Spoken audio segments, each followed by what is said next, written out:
I'm Greg. Hi, I'm Will. And welcome to the 4th episode of Theme Parks and Patents. Today we'll be talking about the headset and the ride of Mario Kart Bowser's Challenge. Now, personally, I'm a big fan of Mario, and I really enjoy the Mario Land.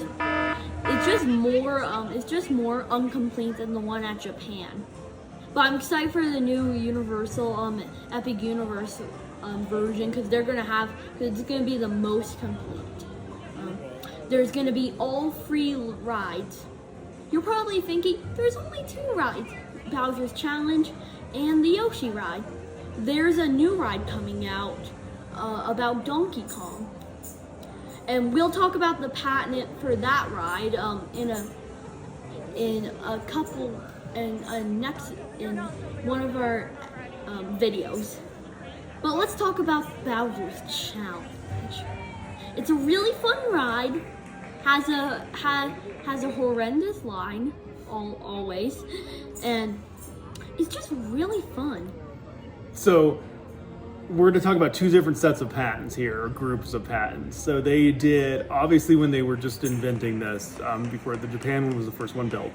Now there's one in Hollywood, and then they're, like Will was talking about, they're building the one as part of Epic Universe. So what you can kind of tell back in, like, I think about 2014, they started planning this. They got the ride together and they really filed a lot of patents. This is the first, I think we've only done Disney so far, and this is the first Universal set. And you can definitely tell they're a lot more aggressive. Well, in our first video, we did talk a little bit about Universal, because, like, when we were talking about the Indiana Jones patent, the Spider-Man, we talked about Spider-Man. Yes, but this is actually Universal's patent. Yeah. So they're a lot more aggressive. They file in more international countries. The first set of patents, there's 5 U.S. patents. I think the last one's still pending for the basic ride system. And what that's looking at is basically just the idea that you're on a ride and you've got some sort of AR, augmented reality headset on, and that they need to locate you. So they're going to do it with a camera or some sort of sensor. So they need to know where you are in the ride, and they need to know which way you're looking. Mm-hmm. And so they have that concept pretty well patented, especially in the US and then in a bunch of foreign countries. And so actually by having good projection, they're doing people like me a favor, because I don't love the augmented virtual reality stuff. I'm the kind of person that would say, Universal's great, but it's a lot of screens, and I would definitely be with another person of a certain age that says I would like Disney to not have so many screens. So by having all these patents, Universal is most likely keeping Disney from doing an AR ride, which I appreciate, and I applaud them for this. And even though there's several patents in this area, I could definitely see, you could go a little simpler in your design and what you're doing with AR and probably get around these. I'm not gonna go into that in detail because I don't wanna give Disney any ideas, because I don't wanna have to go stand 3 hours in a line for Avatar augmented reality. Yeah, and do you want to talk about the headset first? Yeah, and so that's the first set of patents, and those are pretty broad and good claims. And then we can talk about the headset, because they actually did try to do a patent on just the headset itself. And do you want to talk about the headset generally, or do you want me to talk about the patent first? First, let's talk about the headset and then the patent. So the headset, do you want to talk about when you wrote it, like what the headset's like? My personal opinion, if you get out the right size, like when you turn the crank, it's really comfy. And one thing is, a lot of people, when they first see the ride and the headset, they think like the lenses, like the glass, is just already on it. But in real life, you have to grab like the Mario hat thing, and then on the car, like the vehicle, the lenses are attached to the ride, and it's really fun to see like the Mario characters and stuff. So anyway, there's two pieces, kind of what Will was saying. The one, if you've been on one of them's hooked to the ride.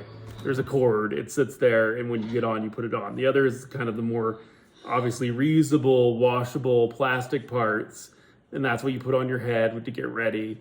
And then once you're in, you actually slide the expensive part on. That's the display that stays with the ride.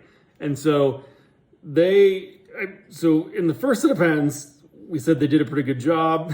So as an example of me just giving some ideas on how you handle patents, they've really gotten lost on this headset one, in my opinion.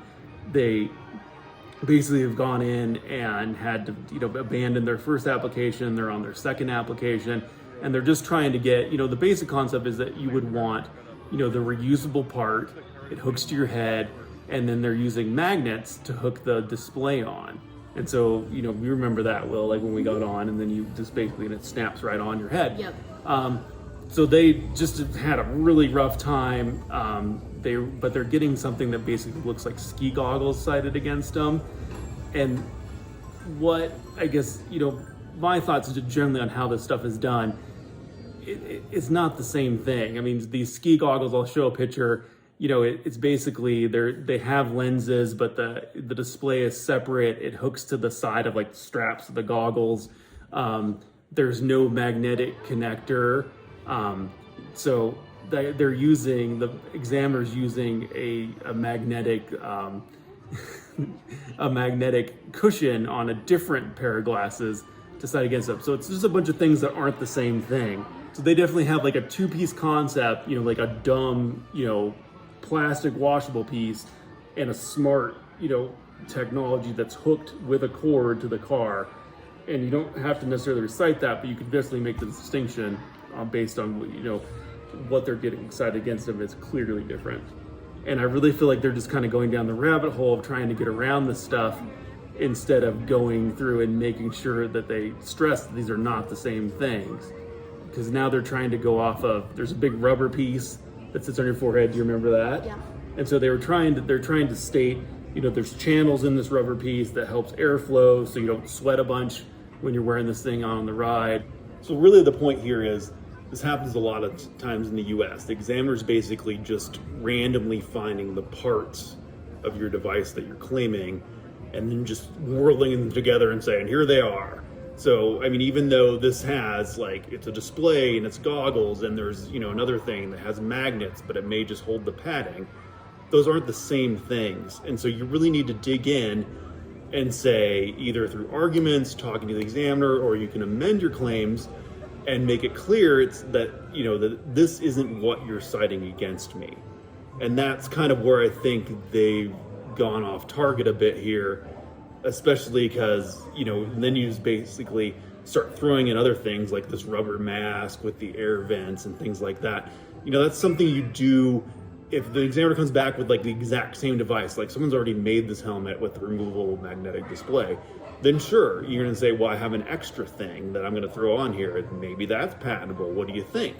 But as far as what they're doing here, I think you really need to dig down the structure.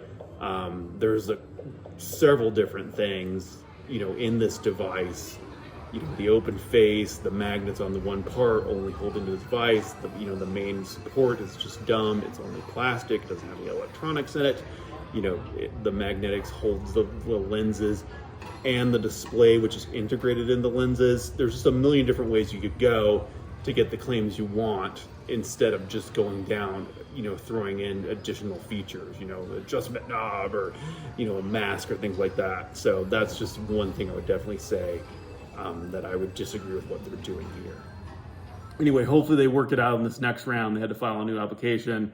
It's going to be examined by the same examiner, but hopefully they do a better job with it because I think it's a pretty nifty little device and they should get the patent on it. And I think that's all we had for today. So I'm Will. And I'm Greg. And have a wonderful day. Thanks, everybody.